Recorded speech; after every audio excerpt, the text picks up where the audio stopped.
So hello students, welcome to the third class of computer science of this Abhyas series.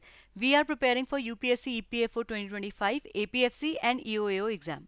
Student in today's class will be covering the topic memory organization. मैंने आपको last class में भी बताया था ये topic आपके exam के लिए काफ़ी इंपॉर्टेंट होता है एंड क्योंकि ये टॉपिक बहुत ईजी है तो आपके लिए एक लो हैंगिंग फ्रूट बन जाता है. तो इस क्लास में भी थ्रू 10 MCQs इस टॉपिक से रिलेटेड जितनी भी इंपॉर्टेंट पार्ट्स हैं हम उनको कवर करेंगे. इन बिटवीन आपको सारी चीज़ें समझ में आएंगी. अगर आपका कोई डाउट रह जाता है तो प्लीज़ आप कमेंट सेक्शन में जाके अपना डाउट मुझे बताइएगा. So let's start this class. So our very first question is which of the following is the fastest type of memory in the computer system? Cache memory, RAM which is random access memory, hard disk drive और optical disk. Now student, इस question को answer करने से पहले let us discuss कि जब भी हम बात कर रहे होते हैं मेमोरी की, so what do we mean by memory. तो यहाँ पे आप देख सकते हो मेमोरी वर्ड जो है, तो यहाँ पे by memory we means storage. By memory we means storage. तो आप कोई भी फाइल सेव करते हैं, कंप्यूटर में किसी फाइल पे आप काम करते हैं, तो उसके लिए आपका स्टोरेज बहुत इंपॉर्टेंट हो जाता है. In last class also I told you कि जब हम बात करते हैं फास्टेस्ट मेमोरी की, तो फास्टेस्ट मेमोरी हमारी कौन सी हो जाती है? रजिस्टर. और ये रजिस्टर किसका पार्ट है? ये मेमोरी यूनिट में नहीं आता है. It is calculated in the CPU unit. Alright, and it is the fastest memory. But यहाँ पे आप अगर ऑप्शंस को देखोगे देयर इज नो रजिस्टर. सो आपको ये बताना है कि इन गिवन ऑप्शंस में से फास्टेस्ट मेमोरी कौन सी होगी. So your very answer will be option number A which is cache memory. So let us discuss this memory hierarchy कि मेमोरी की हायरार्की कौन सी होती है, कौन सा फास्टेस्ट होता है, कौन सा स्लोएस्ट होता है, कैपेसिटी कहाँ पे सबसे ज़्यादा होती है, इस चीज़ को समझते हैं. तो जैसे आप देख रहे हो, सबसे पहले आंसर की तरफ को चलते हैं. तो देखो, जब हम बात करते हैं कैश मेमोरी की, तो ये मेमोरी फास्टेस्ट कब होगी? जब हमारे ऑप्शन में इंटरनल सीपीयू रजिस्टर जो है वो ऑप्शन में नहीं है. तो यहाँ देख सकते हो सीपीयू रजिस्टर एक्सक्लूडेड होगा, तब हमारा आंसर क्या बन जाएगा? कैश मेमोरी बन जाएगा. अब बात करेंगे कैश मेमोरी की, तो ये क्या होता है? This is basically small memory. कहाँ लोकेटेड होती है? सीपीयू चिप में या उसके काफी क्लोज. ऑलराइट, ये किससे बनती है या कहाँ से इसका पार्ट कैलकुलेट होता है? रैम. इसीलिए हम कैश मेमोरी को रजिस्टर का पार्ट नहीं बोलते हैं. आपको डिवीजन अगर अभी नहीं समझ में आ रहा है कि भाई रैम फिर कहाँ पे गई, हम कहाँ पे सीपीयू को बोल रहे हैं, तो ये सारी चीजें आपको धीरे धीरे समझ में आ जाएंगी from the coming question. Okay, लेकिन अभी अगर हम बात करें मेमोरी हायरार्की की, तो जैसे आप इस पिक्चर में क्लियरली देख रहे हो, देखो जब हम बात करते हैं स्मॉलेस्ट एंड फास्टेस्ट, दो वर्ड याद रखो आप. हम किसकी बात कर रहे हैं? Smallest. Okay, we are talking about the smallest and fastest. तो ये मेमोरी कौन सी होती है? ये हमारी सबसे पहले आ जाती है सीपीयू के रजिस्टर. ओके, सीपीयू के रजिस्टर्स, तो वो पहले आपने देखना है. सेकंड में हम बात करें कि इनके बाद या फिर रजिस्टर से थोड़े से बड़े और थोड़े से slow, second fastest and second smallest, वो हमारी कौन सी मेमोरी होती है? तो वो हमारी बेसिकली आ जाती है कैश मेमोरी. ठीक है, जैसे कि आप इस डायग्राम में भी देख पा रहे हो. उसके बाद अगर हम डिस्कस करेंगे तो उससे थोड़ी सी बड़ी होती है और थोड़ी सी स्लो होती है मेन मेमोरी. फिर मेन मेमोरी की बात आती है आपकी सेकेंडरी मेमोरी, जिसमें भी मैग्नेटिक डिस्क, फिर ऑप्टिकल एंड फिर मैग्नेटिक टेप. अब आपको ये चीज देखनी होगी क्योंकि सीपीयू रजिस्टर जो है दे आर द स्मॉलेस्ट, मतलब इनमें कैपेसिटी सबसे कम होती है. सबसे कम या फिर सबसे छोटे साइज के क्या होते हैं? हमारे सीपीयू रजिस्टर होते हैं, लेकिन ये सबसे ज्यादा एक्सपेंसिव होते हैं. ठीक है, ऐसा क्यों होता है?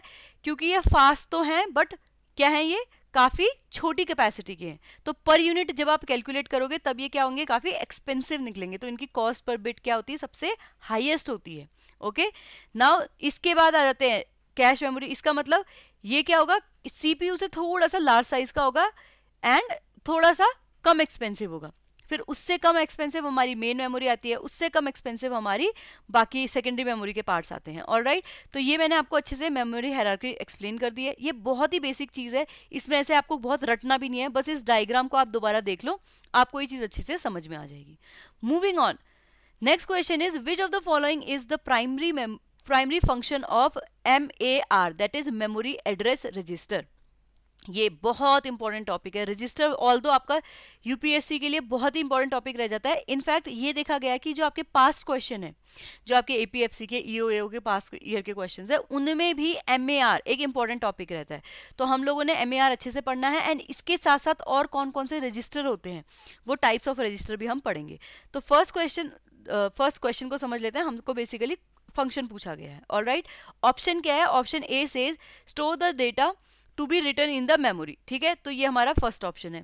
Then second is hold the address of the memory location to be accessed. Third हमारा ऑप्शन है manage the data bus. Fourth हमारा ऑप्शन है control the read and write option. इसमें करेक्ट आंसर अगर आपने दिया है ऑप्शन नंबर बी तो आपका सही है. अदरवाइज इसको आप पहले समझ लीजिए ताकि नेक्स्ट टाइम आप ये मिस्टेक ना करो. ओके तो अब ये हमारी all the types of register memory हैं जो आपके एग्जाम पॉइंट ऑफ व्यू से इंपॉर्टेंट है. ओके तो वन बाय वन इनके नाम और इनके फंक्शन क्या है हम लोग देखेंगे. सबसे पहले हमारा आ जाता है जनरल पर्पस रजिस्टर. ठीक है, इसमें मैंने रजिस्टर बार बार ऐड नहीं किया बट आपने एज्यूम करना है कि we are talking about the register. General purpose मतलब जो रजिस्टर का बेसिक काम है वो ये जनरल पर्पस रजिस्टर करेगा.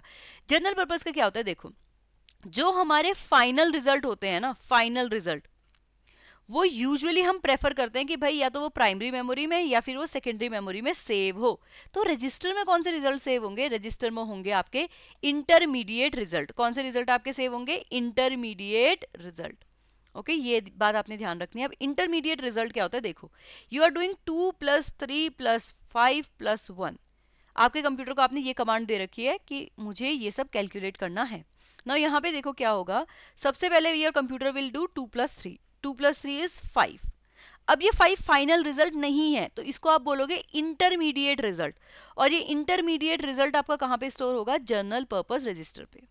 उसके बाद अब इस 5 पे आप एक और +5 कर दोगे तो ये हो जाएगा 10.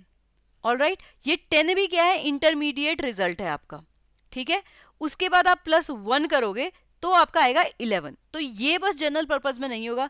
इन बिटवीन जितने आपके रिजल्ट आ रहे हैं जिनको हम बोलते हैं इंटरमीडिएट रिजल्ट, वो आपके किस में सेव होंगे? जनरल पर्पस रजिस्टर में. नेक्स्ट आपका है डेटा रजिस्टर. डेटा रजिस्टर देखो क्या होता है, ये क्या है? 16 बिट का रजिस्टर है. कितने बिट का रजिस्टर है? 16 बिट का. Okay, not this one, this one. अब यहाँ पे क्या होता है? दिस इज बेसिकली आपके क्या करता है? ऑपरेंड्स को जो है वो ट्रांसमिट करता है. ऑपरेंड्स क्या होते हैं? आपकी कमांड. आपकी क्या होते हैं? जो भी आपने कमांड या फिर जो भी आपने इंस्ट्रक्शन दे रखी है उसको यहाँ पे हम ऑपरेंड बोल दे रहे हैं. ठीक है, ऑपरेशन ऑपरेंड. तो ऑपरेंड्स को ये क्या कर देगा? ये क्या करेगा? स्टोर करेगा. कितने बिट का होता है? The size is also very important. तो ये भी आपने याद करना है कि 16 बिट का रजिस्टर है हमारा. ऑपरेंड्स को जो कि ट्रांसमिट हो रहे हैं या फिर जो पेरिफेरल डिवाइस. अब ये पेरिफेरल डिवाइसेस क्या है? ये आपकी पेरिफेरल डिवाइसेस से हमारा मतलब है आपकी जो भी हार्डवेयर डिवाइसेस हैं जो कि आपके कंप्यूटर से कनेक्टेड है. तो ये पेरिफेरल डिवाइसेस से लेट्स से आपने माउस से कुछ लिखा, आपने कीबोर्ड से कुछ टाइप किया, तो ये सब क्या है? कमांड है. तो आप कोई कमांड दे रहे हैं, आपने Ctrl+C किया, आपने कमांड दी है कि कुछ कॉपी करना है, तो उसको कौन ट्रांसमिट कर रहा है? हमारा data register. Then we have PC, that is program counter. Another very important, very very very important type of register. ये आप बहुत अच्छे से याद करेंगे. ओके तो बेसिकली आपका PC या फिर प्रोग्राम काउंटर क्या करता है? It holds the address of next instruction. देखो कंप्यूटर में क्या होता है? यू आर सेइंग कि भाई मुझको 2 + 3 + 1 + 6 करके दे. तो यहाँ पे आपका क्या होगा? Let's say your computer have done कि 2 + 3 करके कंप्यूटर ने कैलकुलेट कर लिया 5, इसको स्टोर कर लिया इन जनरल पर्पस. अब कंप्यूटर को ये नहीं पता कि मुझे नेक्स्ट क्या करना है, तो उसको अगली इंस्ट्रक्शन कहाँ से मिलेगी? उसको नहीं पता कि उसे प्लस करना है, माइनस करना है, इनटू करना है, डिवाइड करना है. तो अगली इंस्ट्रक्शन कहीं पे रखी होगी, किसी एक प्लेस पे होगी. उस प्लेस का एड्रेस कहाँ से मिलेगा? ध्यान से सुनो, उस प्लेस का एड्रेस. डायरेक्ट इंस्ट्रक्शन नहीं मिल रही है, अगली इंस्ट्रक्शन जहां पे है उस जगह का एड्रेस कहाँ मिल रहा है? वो हमें मिल रहा है PC, that is program counter में. मैं काफी आपको लेमन टर्म में बता रही हूँ बिकॉज टेक्निकलिटी ऐसा आपको जरूरत नहीं है एग्जाम के लिए. ओके तो आपका क्या आ जाएगा? PC. अब इस PC की वजह से क्या फायदा है कि आपकी जो सिक्वेंशियल एग्जीक्यूशन है, जो भी आपने काम करने को बोला सीक्वेंस है, जैसे आपने बोला था 2 + 3 + 1 + 6, ये आपने एक सीक्वेंस बता रखा है, तो वो सिक्वेंशियली काम को कर पाएगा. Alright, next we have is instruction register. Instruction register सबसे पहले आप इसका साइज याद करेंगे. इसका भी साइज कितना है? 16 बिट का रजिस्टर है. ठीक है, अब ये क्या स्टोर कर रहा है? ये जो भी इंस्ट्रक्शन मिल रखी है मेन मेमोरी से उसको क्या कर रहा है? डिकोड कर रहा है. और इसका काम कौन करता है? Control unit. क्योंकि मैंने आपको बताया था जो आपकी कंट्रोल यूनिट होती है वो किसको कंट्रोल करती है? ALU को. औरों को भी करती है लेकिन ALU को, इनफैक्ट CPU का होते हुए भी वो CPU के अदर पार्ट्स को भी कंट्रोल कर रही है. तो अब क्या हो रहा है? देखो इंस्ट्रक्शन रजिस्टर का काम है कि जो एक तो उसने इंस्ट्रक्शन लेके आनी है, दूसरा उसको डिकोड करना है. आपने कंप्यूटर से बोल दिया कि भाई डू 2 + 3, लेकिन कंप्यूटर को प्लस नहीं आता. कंप्यूटर को ये जानना है कि जब भी प्लस का साइन दिखे तो what I have to do, I have to count up to the next 3 digit. ठीक है कि 2 ये 2 हो गए हैं, तो मुझे इसके बाद 1 2 3 अब इनका टोटल को काउंट करना पड़ेगा। तो इसको डिकोड करके उसको कौन देगा, उसको डिकोड करके उसकी कंट्रोल यूनिट देगी। और ये कहाँ स्टोर होंगे, सबके सब इंस्ट्रक्शन रजिस्टर में। इसके नाम में भी है कि इंस्ट्रक्शन से रिलेटेड काम कर रहा है। Then next we have is accumulator. Accumulator again कितने का है, 16 बिट का रजिस्टर है, और किसके लिए है, फॉर स्टोरिंग द रिजल्ट। यहाँ पे बात हो रही है फाइनल रिजल्ट की। ओके मैंने आपको बताया था ना, इंटरमीडिएट रिजल्ट जनरल पर्पस में हो रहे हैं, फाइनल रिजल्ट आपका एक्यूमुलेटर में हो रहा है। All right, then we have is address register. अब ये इसका साइज थोड़ा डिफरेंट है, तो ये आप देखोगे 12 बिट रजिस्टर है, ठीक है। क्यों, क्या काम करता है ये, holding the memory address where instruction और डेटा आर स्टोर्ड, ठीक है। इसमें क्या हो रहा है, जो डेटा और इंस्ट्रक्शन जहां भी स्टोर्ड है, सीक्वेंस की बात नहीं कर रहे हैं, जो पहली चीज आप करोगे ना, जो 2+ थ्रू, अभी सीक्वेंस शुरू नहीं हुआ है, ठीक है, अभी ये शुरू सीक्वेंस वाला शुरू नहीं हुआ है, अभी यू ओनली नो कि मेरा बस 2+3 मुझे करना है, ठीक है। तो ये पहली बार में कौन करेगा, ये हमारा करेगा memory data sorry address register, ठीक है। Next we have is MDR। इसको भी आप अच्छे से याद करोगे, एक तो आपका पीसी बहुत इंपॉर्टेंट है, एक आपका मेमोरी डेटा रजिस्टर बहुत इंपॉर्टेंट है, एक आपका मेमोरी एड्रेस रजिस्टर बहुत ही इंपॉर्टेंट हो जाता है। When we are talking about memory data register, here what we are doing, it holds the data to be stored in the computer memory. आपका final result आ गया है, अब उस फाइनल रिजल्ट को आप कहाँ सेव करते हो, अब रजिस्टर का काम नहीं है। जब फाइनल रिजल्ट आ गया है, अब वो आपका कहाँ जाएगा, कुछ टाइम के लिए वो एक्यूमुलेटर में हो गया, उसके बाद वो ट्रांसफर होगा कहाँ पे, प्राइमरी मेमोरी में। तो जितना डेटा प्राइमरी मेमोरी में एक्चुअल में जाना है, जितना डेटा प्राइमरी मेमोरी में एक्चुअल में जाना है, उसको कौन स्टोर करके रखेगा, आपका MDR। देन आर MAR का क्वेश्चन भी था आपका, मेमोरी एड्रेस रजिस्टर का। इसका काम क्या होता है, to store the address of next memory location from where instruction to be executed. इसके पास किसका डेटा है, जहां पे किसका डेटा है इसके पास है मेमोरी लोकेशन जहां पे इंस्ट्रक्शन एग्जीक्यूट होगी। आपको इंस्ट्रक्शन मिल गई, आप पीसी के पास गए, आपको पता चल गया कि भाई मुझे नेक्स्ट प्लस और 3 करना है, या फिर मुझे प्लस और 1 करना है, ठीक है। लेकिन ये चीज होगी कहां पे, रजिस्टर का या फिर सीपीयू का कौन सा पार्ट ये काम एक्चुअल में एग्जीक्यूट करेगा, तो उसका जो एड्रेस है, ये कंफ्यूजिंग होंगे। तो मैं आपसे रिक्वेस्ट करूंगी कि अगेन वीडियो को थोड़ा सा पीछे ले जाइए, दोबारा इसको सुनिए, कहां से डेटा आ रहा है, कहां पे इंस्ट्रक्शन की एग्जीक्यूशन की साइट है, वो दोनों अलग अलग है। ओके, तो ये काम आपका करेगा कि साइट कहां पे, वो प्लेस कहां पे है जहां पे ये काम होगा, तो ये आपका है, बताता है MAR। Okay, next we have is input output address register. यहाँ पे जब मैंने IO लिखा है, that means input output address register.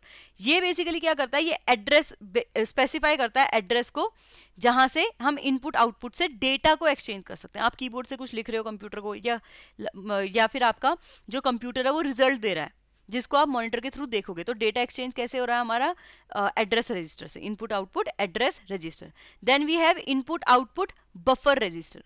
तो ये क्या करता है, ये बेसिकली डेटा को फैसिलिटेट करता है between input and output module. ये एक्चुअल में एक बफर जोन की तरह काम करता है, ठीक है, इनपुट आउटपुट मॉड्यूल्स के साथ और हमारे सीपीयू के बीच में। सो आई होप यहाँ पे आपको रजिस्टर मेमोरी सारी की सारी समझ में आ गई है। प्लीज ये वाला पार्ट आपका बहुत इंपॉर्टेंट है, और इसको आप एक बार समझ गए तो आपको बस रिवीजन चाहिए, और ये चीज ऐसी है कि आपको याद करनी पड़ेगी। तो आई वुड रिक्वेस्ट यू, कोई चीज नहीं समझ में आई है तो थोड़ा सा वीडियो को पीछे करो, इस पार्ट को दोबारा देखो। Okay, now coming to the third question, which of the following best describes the role of cache memory in a computer? First, it permanently store the system file. It process all algorithmic arithmetic operations. Sorry, it store frequently accessed data for the faster CPU access. It manages the file storage on the hard disk.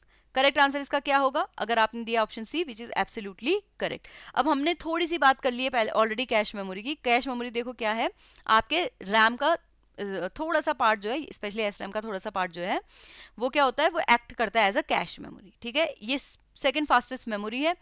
अब इसके काम और बाकी चीजों के बारे में देखते हैं। तो जब हम बात करते हैं कैश मेमोरी की, स्मॉल मेमोरी है, नॉट स्मॉलेस्ट बट स्मॉल, ठीक है, या सेकंड स्मॉलेस्ट आप इसको बोल सकते हो। तो स्मॉल मेमोरी है लेकिन हाई स्पीड मेमोरी है, ठीक है। कहाँ लोकेटेड होती है, क्लोज टू और इनसाइड द CPU, ठीक है, ये भी आपने चीज देखनी है, क्लोज टू और inside the CPU। Primary role इसका क्या है, ये देखो, it temporally stored frequently access data and instruction. Let say आपके कंप्यूटर में आप हमेशा, आपके पास एक फाइल है जिसमें लिखा हुआ है माई कंप्यूटर, ठीक है। आप जब भी उस फाइल को ओपन करते हो, you always go for D drive. अब D ड्राइव में आपका एक फोल्डर है UPSC, UPSC के अंदर आपका फोल्डर है APFC, APFC के अंदर आपका फोल्डर है कंप्यूटर, और कंप्यूटर के अंदर आपका फोल्डर है चैप्टर 4, और चैप्टर 4 में आपके पास एक PDF है। और जब भी आप माई कंप्यूटर को ओपन करते हो, या फिर लेट्स से जब भी आप यूपीएससी को ओपन करते हो, you are following the same path. Okay, let's say ऐसा एज्यूम करते सॉरी माय बैड, ऑलराइट। तो लेट्स से कि जब भी आप यूपीएससी ओपन करते हो, you always go through this path कि मैं एपीएफसी खोलूंगा, देन कंप्यूटर खोलूंगा, देन चैप्टर 4 खोलूंगा, देन पीडीएफ खोलूंगा। अब आपके कंप्यूटर को हमेशा पता है कि भाई ये बात फॉलो हो रहा है, तो what your computer will do, it will create a shortcut. ठीक है, जैसे आपको अगर डेली काम पे जाना, आप क्या करते हो कि भाई कोई लंबा रास्ता है तो आप बोलते हो कि कोई शॉर्टकट नहीं है। ठीक है, तो इसलिए ये क्या हो जाता है, कंप्यूटर का तरीका है शॉर्टकट करने का कि मुझे अगेन एंड अगेन ये काम करना है, तो मैं इसके लिए एक शॉर्टकट बना लेता हूँ। शॉर्टकट का फायदा क्या होता है, आप जल्दी पहुंच जाते हैं। ऐसे ही यहाँ शॉर्टकट का फायदा क्या है, आपकी जो भी इंस्ट्रक्शन है या जो भी फाइल आपने ओपन करनी है वो जल्दी एग्जीक्यूट होती है, तो स्पीड बढ़ जाती है। ओके, तो ये चीज आपने ध्यान रखनी है। तो ये इंटरमीडिएट है, ये भी लाइन बहुत इंपॉर्टेंट है, देखो ये इंटरमीडिएट है between the CPU and the RAM. Okay, तो ये चीज आपने देखनी है कि ये किसके बीच में है, सीपीयू एंड द रैम। जब सीपीयू डेटा देखता है, कभी भी आप सीपीयू को कोई काम करना है तो पहले वो कैश को चेक करता है कि भाई कोई ऑलरेडी है क्या, जिसको कैश हिट बोलते हैं, ये अनदर इंपॉर्टेंट थिंग है। एंड अगर नहीं है, अगर डेटा मिल गया तो उसको बोलेंगे कैश हिट, अगर डेटा नहीं है तो उसको बोलेंगे कैश मिस। मिस के लिए क्या है, अगर वो बार बार देखेगा क्या आप रिपीट कर रहे हो, तो it will create a shortcut. Okay, तो आई होप ये आपको क्लियर हो गया है। नहीं हुआ है आप डाउट पूछ सकते हो अपने चैट बॉक्स में। Moving to the next question, which of the following is true regarding the primary memory in computer system? It is non-volatile and used for long-term data storage. It includes both RAM and ROM, with RAM being volatile and ROM being non-volatile. It only includes volatile memory like RAM. It uses solely for storing the operating system. तो basically यहाँ बात की जा रही है computer की primary memory की। ठीक है, आप स्टेटमेंट को ध्यान से पढ़ेंगे। अगर आपने आंसर दे रखा है option B, it is absolutely correct. कुछ और क्वेश्चन ऑप्शन आंसर में दिया है, नो वरीज। अब इसको पहले प्राइमरी मेमोरी को समझते हैं। देखो, जब हम प्राइमरी मेमोरी की बात करती है, इसका मेन काम क्या होता है, इसका मेन काम होता है ऐसे डेटा एंड इंस्ट्रक्शन को सेव करना जो आपका करंट यूज में, जो अभी आपका अभी काम आ रहा है। ओके, अब इसमें दो टाइप आते हैं, एक आता है आपका रैम, एक आता है आपका रोम। अब ये आपके एग्जाम के लिए बहुत इंपॉर्टेंट है। एक तो आपने ये चीज पढ़ ली कि मेन प्राइमरी मेमोरी का काम क्या है। ठीक है, अब मैं आपसे ये नहीं कह रही कि डायरेक्टली आपसे पूछा जाएगा what is primary memory, but yes, इस अंडरस्टैंडिंग के बेसिस पे आपके क्वेश्चन आ सकते हैं, तो आपको मेन अंडरस्टैंडिंग पे फोकस करना है। Alright, now coming to the features of RAM, then we will compare it with the features of ROM. Okay, तो सबसे पहले क्या है हमारा वोलेटिलिटी। तो वोलेटिलिटी की जब हम बात करें, तो सबसे पहले जो हमारी रैम होती है वो क्या होती है, वोलेटाइल होती है। वहीं पे जो हमारी रोम होती है वो क्या होती है, नॉन वोलेटाइल होती है। अब इन वर्ड्स के मतलब क्या है, देखो जब हम बात करते हैं वोलेटाइल की, दैट मीन्स डेटा लॉस हो जाएगा अगर हम उसको पावर ऑफ करते हैं। अगर आपका कंप्यूटर बंद हुआ विदाउट सेविंग द फाइल, तो क्या हो जाएगा, वोलेटाइल, सारी चीजें हट जाएंगी। ओके, वहीं पे बात करें रोम की, it's a non volatile kind of memory. In fact आपका कंप्यूटर ऑफ हो जाए तब भी आपने देखा होगा कि जैसे आपकी डेट है, टाइम है, वो लगातार चलता रहता है, उसका डेटा कभी डिलीट नहीं होता। उसे पता है कि 24 घंटे बाद डेट को चेंज करना है, तो वो होता रहेगा। तो that is a type of ROM और read only memory. Then purpose, हमारे रैम का पर्पस क्या होता है, सो ये रैम जो है वो ऐसे डेटा एंड इंस्ट्रक्शन को सेव करता है जिसपे कंप्यूटर एक्टिवली काम कर रहा है। अभी आप अगर माइक्रोसॉफ्ट खोल के कुछ कैलकुलेट करें, अभी आप कैलकुलेट कर रहे हो 2+3+8+9, ओके, तो वो सब कहाँ सेव होगा, आपके रैम में। रोम की बात करें तो इसमें क्या होता है, फर्मवेयर और बूट इंस्ट्रक्शन। अब ये बूट इंस्ट्रक्शन क्या है, आपके कंप्यूटर के स्विच ऑफ होने की चीज है। आपके कंप्यूटर को कैसे पता कि जब पावर ऑन बटन जब आप यूजर प्रेस करेगा तो कंप्यूटर को टर्न ऑन होना है, क्योंकि ऐसा उसके बूट में, इसको बायो सेटिंग भी बोलते हैं, उसमें डाला गया है। आपके कंप्यूटर को कैसे पता कि हमेशा जो है डेट एंड टाइम को अपडेट करते रहना है। ऐसा नहीं कि भाई आपने कंप्यूटर बंद कर दिया तो डेट लास्ट टाइम की रहती है, आपको हर बार अपने से डेट चेंज नहीं करनी पड़ती, ऑटोमेटिकली होती है। तो ये सब जो प्रोग्राम्स होते हैं ये रोम में सेव्ड होते हैं। ओके, देन रीड राइट की कैपेसिटी करें तो रोम का क्या है, both read and write operation are possible. ठीक है, इसमें क्या है, मेनली जो होता है उसका रीड ओनली होता है। अब जो एडवांस आ गए हैं तो उनमें हम थोड़े से चेंज कर पा रहे हैं, बट मेनली बात करें तो ये किसके लिए होता है, रीड ओनली के लिए होता है, इसको हम रीराइट नहीं कर सकते। Okay, then we have speed. Speed की बात करें तो रैम इज फास्टर, ठीक है, and ROM is slower than RAM. बाकियों से देखो, we are not comparing it with the register, we are not comparing it with the secondary memory, हम इन दोनों में कंपैरिजन कर रहे हैं। तो यहाँ पे कौन फास्ट होती है, रैम, कौन स्लो होती है, रोम। ओके कैपेसिटी की बात करें तो टिपिकली रैम जो होती है लार्जर साइज में होती है। क्यों? क्योंकि उसको हो सकता है कंप्यूटर में आप एक टाइम पे बहुत ज्यादा टैब्स खोल के बैठे हो, बहुत ज्यादा चीजों पे काम कर रहे हो। वहीं रोम का क्या है, लिमिटेड काम है, ठीक है, उसको बूटिंग से रिलेटेड चीजें जो हैं वो सेव करनी है, तो ऐसे उसका बहुत ज्यादा साइज नहीं होता है। ओके यूसेज देखेंगे तो सीपीयू अगर एक्टिवली काम कर रहा है यूज करेगा। यहां मैंने रोम का भी आपको बताया था ना बायोस के साथ, तो बायोस या फर्मवेयर इसको यूज करते हैं। Okay then we have modification. तो यहाँ पे क्या होता है, रैम का डेटा कॉन्स्टेंटली मॉडिफाई होता है। ऐसा क्यों कह रहे हैं? क्योंकि आप जब एक्टिवली काम कर रहे हो आप उसमें चीजें ऐड करते रहते हो, चीजें सबट्रैक्ट करते रहते हो, एडिट करते रहते हो, ठीक है, टर्नकेट करते हो, तो ये सब चीजें होती रहती है, तो इसीलिए रैम में मॉडिफिकेशन होती रहती है। रोम में यूजुअली क्या होता है, क्योंकि ये मेनली रीड ओनली होता है। आप कंप्यूटर में हमेशा नहीं कहते कि जब मैं टर्न ऑन, जब लेट्स से कि मैं आज से क्या होगा, मैं चाहती हूँ कि आज से जब मैं एम वर्ड को प्रेस करूँ अपने कंप्यूटर में तब मेरा कंप्यूटर ऑन हो, लेकिन यूजुअली ये केस नहीं होता। इसीलिए रोम जो होती है हमारी हार्डली हम अपडेट करते हैं या चेंज करते हैं। Alright, next question is which of the following type of RAM that which of the following is a type of RAM that needs to be constantly refreshed to retain its data। अब हम type of RAM की बात करेंगे। RAM हमने समझ लिया, ठीक है, तो अब टाइप की बात करनी है। तो यहाँ पे देखो आपके ऑप्शन थे S RAM, D RAM, cache RAM and synchronous RAM. सही आंसर होता ऑप्शन बी। अगर आपने दिया है वेल एंड गुड, नहीं दिया तो डोंट वरी, टाइप्स भी हम धीरे धीरे समझ लेते हैं। तो जब हम बात कर रहे हैं रैम की, that is random access memory, it is of 3 types. Okay इसमें हमारी आ जाती है डायनेमिक रैम जिसको कहते हैं डी रैम, देन हमारी स्टैटिक रैम जिसको कहते हैं एस रैम, या फिर सिंक्रोनस डायनेमिक रैम जिसको हम क्या कहते हैं एस डी रैम। अब हम बात करेंगे सबसे पहले हमारे डायनेमिक रैम की। तो डायनेमिक रैम देखो क्या है, ये यूजुअली कंप्यूटिंग डिवाइसेस में यूज होता है। इसमें क्या होता है, मेमोरी सेल, एक मेमोरी सेल में यहाँ पे क्या होता है, एक कैपेसिटर होता है और एक ही ट्रांजिस्टर होता है। एक कैपेसिटर एंड एक ट्रांजिस्टर से एक सेल बनता है ऑफ डी रैम। ओके इसीलिए क्या होता है, जब भी हम इस पे काम कर रहे हैं तो हमें उसको सेव करने के लिए लगातार रिफ्रेश करना पड़ता है। आप रिफ्रेश नहीं करेंगे गायब हो जाएगा काम। Okay then we have S RAM. S RAM basically RAM का वो पार्ट है जो काफी बार कैश की तरह काम करता है, स्टैटिक फॉर्म में डेटा को स्टोर करता है। इसीलिए क्योंकि ये कैश की तरह काम कर रहा है, यहाँ पे क्या होता है, मल्टीपल ट्रांजिस्टर हमें चाहिए होते हैं एक में। डी रैम में क्या था, एक ही ट्रांजिस्टर था। यहाँ पे रिफ्रेशिंग की जरूरत नहीं है, सेव चीजें होती रहती है। Then we have S D RAM. S D RAM क्या है, बेसिकली हायर क्लॉक स्पीड के साथ हमारा डी रैम है, ठीक है, तो ये हमारे क्या हो जाते हैं, S D RAM. Alright, I hope ये आपको चीजें समझ में आ गई होंगी। Moving toward question 6, which of the following statement is true about type of ROM that can be electrically erased and reprogram. मैंने आपको पहले बताया था रोम में यूजुअली हम क्या लेते हैं, रीड ओनली मेमोरी, उसको हमें बार बार मॉडिफाई ना करना पड़े। इनफैक्ट अगर आप रोम को मॉडिफाई करना चाहते हैं, डिलीट करके कुछ नया ऐड करना चाहते हैं, तो उसके लिए आपको स्पेशल ऑपरेशन चाहिए होते हैं, आपको यूबी चाहिए होता है, आपको इलेक्ट्रिक चाहिए होता है। तो इस केस में बोला कि अगर हम इलेक्ट्रिक पल्सेस को यूज कर रहे हैं तो उसको क्या कहते हैं, do we call it PROM, do we call it EPROM, do we call it EEPROM, और do we call it ROM only.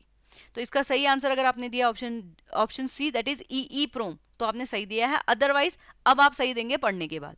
सबसे पहले हमारे पास आती है एम रोम जिसको कहते हैं मास्ड रोम। ये ऐसी रोम है जिसको आप कुछ भी हो जाए डिलीट नहीं कर सकते हो, ये मॉडिफाई नहीं हो सकती है।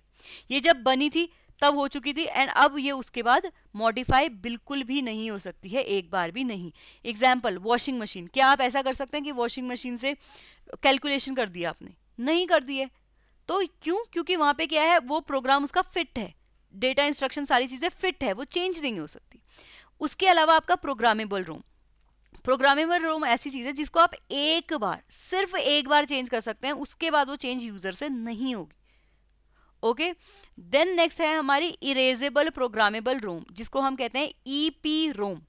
अब ईपी रोम क्या है, ये बेसिकली तब है जब आप यूवी को यूज करके, अल्ट्रावायलेट लाइट्स को यूज करके, लाइट के अल्ट्रावायलेट स्पेक्ट्रम को यूज करके डेटा को इरेज करके फिर उसको दोबारा से प्रोग्राम कर सकते हो, तो इसको बोलते हैं erasable programmable Rome.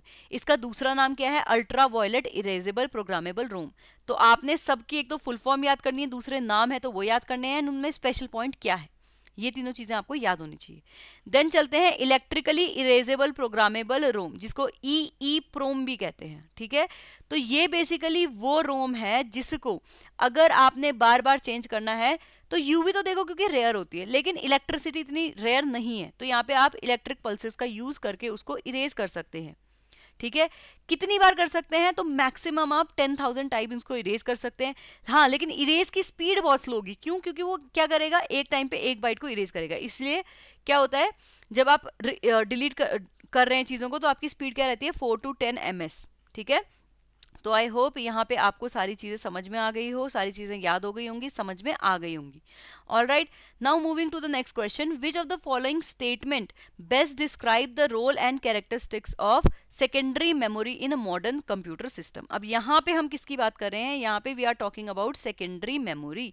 Secondary memory, all right, secondary memory means the permanent memory, the auxiliary memory. तो उसके बारे में बात करते हैं। ऑप्शन 1 इज secondary memory, although non-volatile, is faster than primary memory, that is RAM, random access memory, and provide direct access to real-time processing task. Your second option is secondary memory is a non-volatile storage medium used primarily for permanent data storage, offering large storage capacities than primary memory but at significantly slower speed.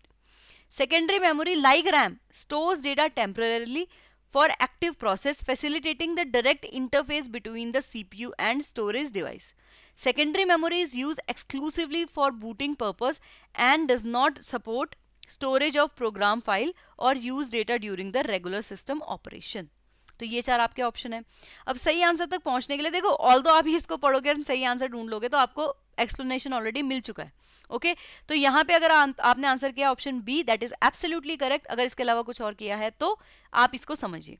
देखो, जब हम बात करते हैं primary memory की, हम बात कर रहे हैं प्राइमरी मेमोरी की, इसका काम क्या था कि जब आप कंप्यूटर पे एक्टिवली किसी फाइल पे काम कर रहे हैं, किसी प्रोग्राम पे काम कर रहे हैं, तो ये उसके डेटा को स्टोर करेगा। ओके, क्या ये वोलेटाइल था? यस। तो लेट्स से कि आज आप एपीएफसी के नोट्स बना रहे हैं, कल आपने दोबारा उसको चेक करना है, तो आपको तो परमानेंट स्टोरेज चाहिए। तो क्या वो कंप्यूटर में नहीं होगा? ऑफ कोर्स होगा, लेकिन उसके लिए आपने सेकेंडरी मेमोरी यूज करनी पड़ेगी। सेकेंडरी मेमोरी आपके परमानेंटली डेटा को स्टोर करेगी। इट इज नॉन वॉलेटाइल, ये रैम से अलग है, तो इसीलिए आपका ऑप्शन बी जो है वो करेक्ट आंसर हो जाता है। कुछ फीचर्स देखिए सेकेंडरी मेमोरी के, एक तो आप दूसरे नाम याद करोगे, auxiliary memory and the external memory. Slower होती है बट चीपर होती है then the primary memory. Cheaper का मतलब क्या है? इसमें जितना आपको मेमोरी की कैपेसिटी मिल रही है उसके हिसाब से इसका प्राइस क्या पड़ता है? कम पड़ता है, क्योंकि इसमें ज्यादा बड़ा साइज है।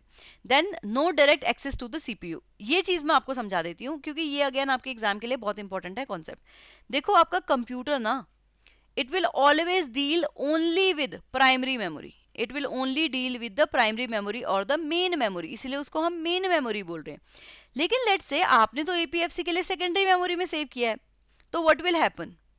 आपका कंप्यूटर सीधा कभी भी, आपका सीपीयू सीधा कभी भी यहाँ डील नहीं करेगा। It will deal with primary memory. तो आपका डेटा पहले प्राइमरी मेमोरी में जाएगा, देन आपका सीपीयू प्राइमरी मेमोरी से उस डेटा को एक्सेस करेगा या फिर उससे इंटरैक्ट करेगा। तो there is no direct access between the secondary memory and your CPU. तो this thing you also have to understand.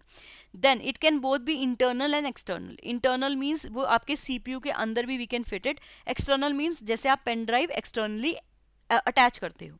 Okay, now moving toward the next question, which of the following is true about the floppy disk as a magnetic secondary storage? secondary storage में हमारी magnetic type की disk है floppy disk, तो उसके बारे में कौन सा point? although इसमें A B C D absent है, but I'll tell you. option number A, it uses optical technology to store data. B, it has a storage capacity of approximately 1.44 MB and use magnetic field for data storage. C, it provide faster data transfer speed than modern solid state drive SSD जिसको कहते हैं. Then D, primarily used as a type of primary memory in the modern computer system. अब देखो इसका सही answer, अगर आपने बोला option number B, it is absolutely correct, otherwise आपने गलती कर दी है। सबसे पहले तो ये ऑप्टिकल नहीं है, मैंने आपको पहले ही बता दिया, ये मैग्नेटिक है।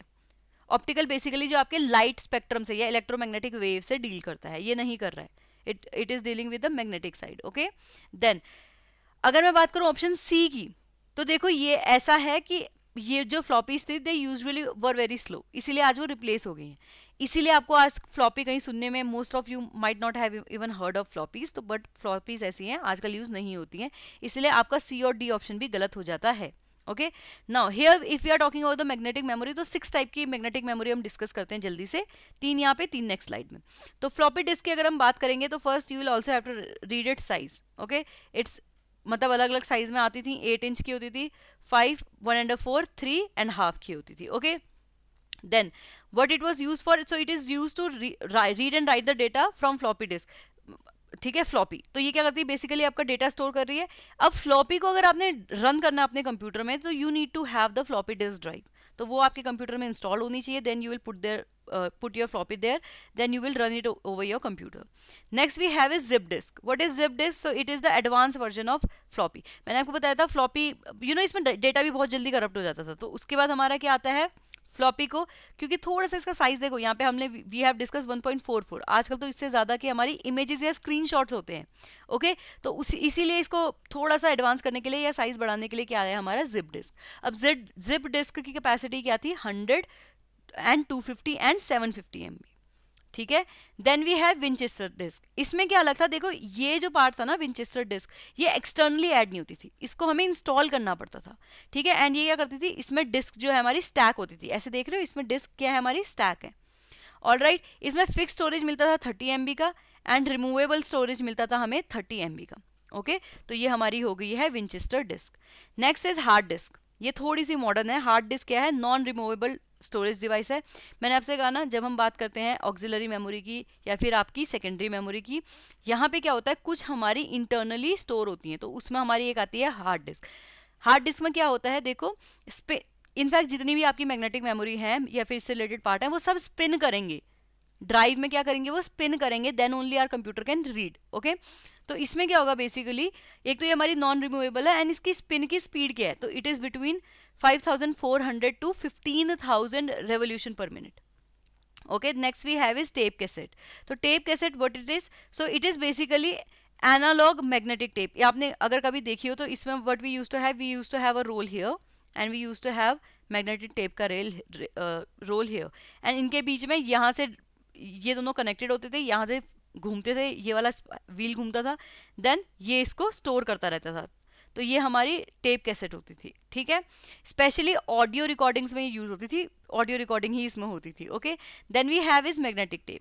मैग्नेटिक टेप आप यहाँ पे देख सकते हैं. यूजुअली पुरानी मूवीज एंड ऑल के लिए you use to have magnetic tape, but इसमें प्रॉब्लम ये थी कि बहुत स्लो थी, बहुत अनरिलायबल थी, थोड़ा सा स्क्रैच लगा हमारा डेटा गायब हो जाता था इससे. ठीक है, next we have is which of the following is the key technological advantage of Blu-ray disc over traditional DVD in terms of storage efficiency? Your options are wavelength, modulation, capacity and comparison. If you have answered option A, that is absolutely correct, क्योंकि ये another type of your secondary memory जिसके हम बात करेंगे. अभी हमने magnetic पढ़ लिया, मैग्नेटिक मॉडल जितने भी थे. अब हम बात करेंगे ऑप्टिकल की. तो जब हम बात कर रहे हैं ऑप्टिकल टाइप ऑफ मॉडल, तो सबसे पहले इसमें हम बात करेंगे सीडी की, then we will talk about DVD, then we will talk about the Blu ray. तो ये चीज़ आपने देखनी है. सबसे पहले देखो सीडी का क्या है, ये होती है 3 टाइप की. आपने ऑल्दो देखी होगी कभी, इसकी one side was use to be shiny, one side पे हम जहाँ पे नाम वाम भी लिखते थे मार्कर से. ठीक है, यहाँ पे व्हाट यूज टू हैव, ये रिकॉर्ड करती है और डेटा को स्टोर करती है. अब इसके ना टाइप्स होते हैं, इसके 3 टाइप्स हैं. सबसे पहले है सीडी रोम, यानी CD compact disc read only memory. आपने रोम वहाँ पे भी पढ़ा है, यहाँ पे भी है. Then we have CD recordable, CD rewritable. देखो जब हम बात करते हैं सीडी रोम की, तो मैंने आपका रोम में क्या बताया था, यूजुअली क्या होता है, ये रीड ओनली होती है. इसको मतलब जो भी इसमें चीजें हैं वो बस आप देख सकते हैं, आप उसको चेंज नहीं कर सकते, एडिट नहीं कर सकते, मॉडिफाई नहीं कर सकते. तो अगर आप सीडी लेट से किसी मूवी को देखने के लिए कर रहे हैं, आप उसमें और गाने वाने नहीं डाल सकते सेव करने के लिए. वो जो है वो है ऑलरेडी, उसमें जितना भी डेटा है वो बर्न हो चुका है. तो then we will call it CD ROM. अगर हम उसको एक बार चेंज कर सकते हैं, हमारी सीडी ब्लैंक है लेकिन जो आपने एक बार बर्न कर दिया वो परमानेंट है, उसके बाद वो चेंज नहीं होगा, तो we will call it CD recordable. अगर आप उसको बार बार डेटा को हटा सकते हैं, देन दोबारा नया डेटा डाल सकते हैं, then you will call it CD rewritable और CD RW. Next we have is the DVD. DVD में देखो क्या होता है, हमारा थोड़ा सा हायर चला जाता है ये सीडी से. इसमें जो पहली लेयर होती है वो 4.7 की होती है. अगर ये ड्यूल लेयर सीडी है, डीवीडी है सॉरी, तो इसमें क्या होता है, हम क्या करते हैं, स्पेस को बढ़ा देते हैं, तो इसकी कैपेसिटी ज़्यादा है. अगर सिंगल लेयर डीवीडी है तो 4.7, अगर उसको दोनों साइड से आप डाल सकते हैं, उसको let's say face down face up, मतलब दोनों साइडें रिकॉर्ड वाली होंगी, तो then it will become 8.5 GB। Okay, again ये भी 3 टाइप की होती है, CD ROM, CD recordable and CD rewritable. Same चीज़ है, sorry DVD ROM, DVD recordable and DVD rewritable, same चीज़ है जैसे हमने CD में पढ़ी थी। Then we have is blu ray disc. Blu ray disc की बात करेंगे तो ब्लू रेस का नाम क्यों रखा है, because here we are using blue laser. Okay, इसमें एक लेयर 25 GB की होती है and second layer is of 50 GB। Okay, यहाँ पे 4 टाइप होते हैं। सबसे पहले ब्लू रे हमारी रोम, then blue ray disc recordable, blue ray disc rewritable जो RW एंड RE की फॉर्म में होती है। All right, now moving toward your question. अब आपका क्वेश्चन ध्यान से पढ़ो। हमने पूछा था टेक्नोलॉजिकल एडवांसमेंट कैसे है, तो आपका ऑफ कोर्स क्वेश्चन होगा कि आंसर ए वेवलेंथ आंसर क्यों है। तो मैंने आपको तीनों टाइप समझा दिए हैं, अब इसका एक्सप्लेनेशन पढ़ो। सबसे पहले ब्लू रे डिस्क क्या है और वो क्यों एडवांटेजियस है ओवर DVD और CD, क्योंकि वो जो वेवलेंथ यूज करती है, ठीक है, वो कैसी यूज करती है, लेजर। ठीक है, उसमें राइटिंग एंड रिट्रीवल दोनों के लिए ही लेजर यूज होता है। ठीक है, क्या यूज करती है, ब्लू अल्ट्रावायलेट लेजर। ये नाम आप बहुत जरूर याद करेंगे। हमारी ब्लू रे क्या यूज कर रही है, ब्लू वॉयलेट लेजर। वेवलेंथ जिसकी कितनी है, 405 नैनोमीटर। ऐसे हम DVD की बात करें, इट यूजेस रेड लेजर, ये भी आप याद करेंगे। उसकी कितनी वेवलेंथ है, 650 नैनोमीटर। बात करेंगे इंफ्रारेड की, जो कि CD यूज करती है, इसकी वेवलेंथ कितनी है, 780 नैनोमीटर। ओके, शॉर्टर वेवलेंथ की वजह से क्या होता है, जो आपकी ब्लू वॉयलेट लेजर है, प्रिसीजन के साथ डेटा को रीड एंड राइट किया जा सकता है। इसीलिए हमारी ब्लू रे आज भी चलती है, DVDs एंड CDs आप इतना नहीं देखोगे। ओके, एंड क्योंकि इसकी वेवलेंथ कम है, इसकी वजह से क्या होता है, इसमें स्मॉलर एरिया में भी ज्यादा डेटा को हम डाल सकते हैं। सो आई होप ये चीजें आपको समझ में आ गई होगी। Moving toward the last question of this class, which of the following technological features of USB flash drive significantly contribute to their higher data transfer rate compared to the traditional storage devices like HDD, hard disk drive? Your options are A, solid state architecture magnetic storage mechanism, C is platter and spindle motor, D is optical storage medium. अगर आपको ये समझ में आ गया कि जो हमारी HDD है it's a type of solid state architecture, तो आपने सही आंसर दिया होगा, क्योंकि मैग्नेटिक मैंने आपसे डिस्कस कर दिए थे, मैंने आपसे ऑप्टिकल डिस्कस कर दिए थे। स्प्लैटर जो स्पिंडल है आपके काम का नहीं है। अब बात करूं मैं सॉलिड स्टेट स्टोरेज की, तो इसमें हमारे USB, SD card and memory card आते हैं। ऑल राइट, तो सबसे पहले अगर मैं बात करूं USB की, तो ये क्या होते हैं, स्मॉल डिवाइसेस होती हैं, पोर्टेबल डिवाइसेस होती हैं, इसमें पेन ड्राइव एंड हम थंबनेल की बात करते हैं। Then we have is SD card. तो SD card basically digital card है, स्मॉल कार्ड है, इनको इजीली हम इलेक्ट्रॉनिक में फिट कर देते हैं, आपने देखा होगा मोबाइल में फिट करते हैं। अब SD card is a type of memory card. Okay, memory card का ये है, लेकिन ये थोड़े से माइक्रो साइज के होते हैं, छोटे होते हैं, इसलिए इसको माइक्रो SD भी बोलते हैं। मेमोरी कार्ड जो है आपके, वो usually digital camera, printer and console में यूज हो जाते हैं। अगर आपके memory card is of same size of SD card, फिर तो सेम ड्राइव में चल जाएंगे। अदरवाइज आपको क्या चाहिए, सेपरेट मेमोरी कार्ड रीडर चाहिए होगा, जो उसके डेटा को एक्सट्रैक्ट करके आपको दिखाएगा। आई होप इसके साथ आपको जितने भी टाइप के मेमोरी हमने पढ़ रखी है वो याद हो गई है। अगर नहीं हो रखी तो देखो मैं आपको एक शॉर्टकट देने वाली हूँ। ये आपने सबसे पहले क्या करना है, क्लास में समझना है कि कौन सी चीज़ क्या क्या होती है। उसके बाद आपने ये जो मैंने दे रखा है ना आपको डायग्राम, ये देखना है। ओके, इसके थ्रू आपको समझ में आ जाएगा कि हम क्या पढ़ रहे हैं, हमने कैसे डिवीजन कर रखा है, कौन कौन से टाइप के होते हैं। बहुत ईजी चीज़ है, कुछ भी डिफिकल्ट नहीं है। मैंने आपको बता दिया एग्जाम पॉइंट ऑफ व्यू से क्या क्या चीज़ें इंपॉर्टेंट है इसमें, समझने वाला पार्ट कहाँ पे है और रटने वाला पार्ट कहाँ पे है। तो आप इसका स्क्रीनशॉट ले लीजिए, या फिर आपको डिस्क्रिप्शन में इसकी PDF के लिए लिंक मिल जाएगा, टेलीग्राम चैनल पर जाके आप इसकी PDF को डाउनलोड कर सकते हैं।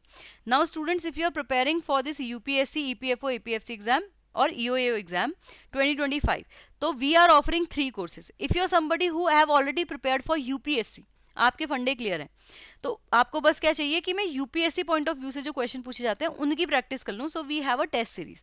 Okay, so you should go for test series, आप उसको ट्राई करो, you will be prepare for this exam. वहीं पे अगर मैं बात करूँ कि लेट्स से अगेन आपने UPSC के लिए पढ़ रखा है, लेकिन कुछ कुछ सब्जेक्ट है जिसमें आपको कॉन्फिडेंस नहीं है, ठीक है, आपको सोशल सिक्योरिटी में कॉन्फिडेंस नहीं है, तो आप क्या कर सकते हो, you can go for the special subject course. इसमें क्या मिलेंगे आपको, कुछ कुछ स्पेशल सब्जेक्ट्स हैं वो मिलेंगे, कंप्लीट आपको उसमें A to Z समझाया जाएगा, एंड टेस्ट सीरीज मिलेगी आपको। अगर आप ऐसे हैं, यू आर न्यूबी और आप चाहते हो कि नहीं मुझे इतना कॉन्फिडेंस नहीं है कि भाई मेरा पेपर ऐसे ही हो जाएगा, मुझे सारे ही सब्जेक्ट्स की एक अच्छी अंडरस्टैंडिंग चाहिए और उसके साथ साथ टेस्ट सीरीज उसमें ऑलरेडी इंक्लूडेड हो, so you can go for our master course जहाँ पे ये आपको सारी चीज़ें ऑफर होती है. So thank you so much student. Don't forget to subscribe to our channel if you are new here. Alright, and अगर आपको हमसे कांटेक्ट करना है, this is our contact info. Thank you so much. अगर आपका कोई डाउट है please do ask in the comment section. Thank you.